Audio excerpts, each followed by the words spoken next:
ಈ ಪ್ರಪಂಚದಲ್ಲಿ ಭೌತಿಕ ವಸ್ತುಗಳ ಒಂದು ವಿಧಿ ಇದೆ. ಆ ವಸ್ತುಗಳು ಪ್ರಪಂಚಕ್ಕೆ ಬರ್ತವೆ, ಉತ್ಪನ್ನವಾಗತ್ತೆ, ಸ್ವಲ್ಪ ಸಮಯದವರೆಗೂ ಮಾತ್ರ ಇಲ್ಲಿರತ್ತೆ. ಅದಾದ ಮೇಲೆ ಅವು ಕಳೆದು ಹೋಗತ್ತೆ. ಅಂದ್ರೆ ಅವು ಪಂಚಮಹಾಭೂತಗಳಲ್ಲಿ ಲೀನವಾಗಿ ಹೋಗುತ್ತೆ. ನಮ್ಮ ಜೊತೆಗೂ ಕೂಡ ಹೀಗೆ ಆಗತ್ತೆ. ಅದಕ್ಕೆ ದೇವರು ನಮಗೆ ಕೊಟ್ಟಿರೋ ಈ ಉಡುಗೊರೆ ಬಗ್ಗೆ ಯೋಚನೆ ಮಾಡಿ, ಈ ಜೀವನದ ಬಗ್ಗೆ ಯೋಚನೆ ಮಾಡಿ. ನಂಬಿಕೆ ಅನ್ನೋದು ಮುರಿದು ಹೋದಾಗ ವ್ಯಕ್ತಿ ನಮಗೆ ಪರಕೀಯನಾಗಿ ಹೋಗ್ತಾನೋ, ಹಾಗೇನೆ ಶ್ವಾಸ ನಿಂತು ಹೋಗ್ತಿದ್ದ ಹಾಗೆ ಈ ದೇಹ ನಮ್ಮ ಪಾಲಿಗೆ ಪರಕೀಯವಾಗಿ ಹೋಗ್ಬಿಡತ್ತೆ.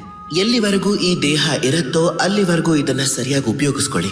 ಜೀವನದಲ್ಲಿ ಒಳ್ಳೆ ಕೆಲಸಗಳನ್ನ ಮಾಡಿ. ಈ ಜೀವನವನ್ನ ಒಳ್ಳೆ ರೀತಿಯಲ್ಲಿ ಬದುಕೋದಕ್ಕೆ ಕೆಲವು ಮುಖ್ಯವಾದ ವಿಷಯಗಳನ್ನ ತಿಳ್ಕೋಬೇಕು. ನೀವು ಯಾರಿಗಾದ್ರೂ ಸಲಹೆ ಕೊಡ್ತಿದ್ದೀರಾ ಅಂದ್ರೆ ಅದನ್ನ ಮನಃಪೂರ್ವಕವಾಗಿ ಕೊಡಿ. ನೀವೇನಾದ್ರೂ ಹಸ್ತಕ್ಷೇಪ ಮಾಡ್ತಿದ್ರೆ ಅದನ್ನ ಬುದ್ಧಿ ಉಪಯೋಗಿಸಿ ಮಾಡಿ. ನೀವು ವಿಶ್ಲೇಷಣೆ ಮಾಡ್ತಿದ್ರೆ ಅದನ್ನ ವಿವೇಕದಿಂದ ಮಾಡಿ.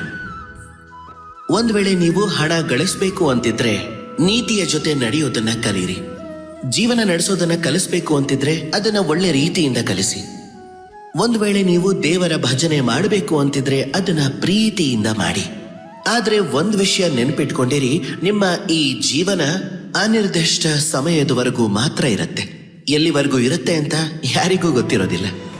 ನಾವಿಲ್ಲಿ ಬದುಕೋದಕ್ಕೆ ಕೆಲವು ಸಮಯ ಬಂದಿದ್ದೀವಿ ಅಂದ್ರೆ ಇದರಲ್ಲಿ ಕೋಪ, ಅಹಂಕಾರ, ಅಸೂಯೆ, ಈ ಎಲ್ಲ ಭಾವನೆಗಳಿಗೆ ಏನು ಮಹತ್ವ ಇದೆ? ಅದನ್ನೆಲ್ಲ ಬಿಟ್ಬಿಡಿ.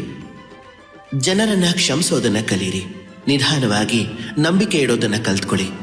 ಈ ಪ್ರಪಂಚದಲ್ಲಿ ನಿಸ್ವಾರ್ಥ ಭಾವನೆಯಿಂದ ಪ್ರೀತಿ ಮಾಡೋದನ್ನ ಕಲ್ತ್ಕೊಳ್ಳಿ. ಎಲ್ಲರಲ್ಲೂ ಸಂತೋಷವನ್ನ ಹಂಚಿ. ಒಂದು ವೇಳೆ ಈ ಎಲ್ಲ ಗುಣಗಳು ಒಂದಾದ್ರೆ ಆಗ ನಿಮ್ಮ ಜೀವನದಲ್ಲಿ ಸಂತೋಷ ತುಂಬಿ ತುಳುಕ್ತಾ ಇರುತ್ತೆ.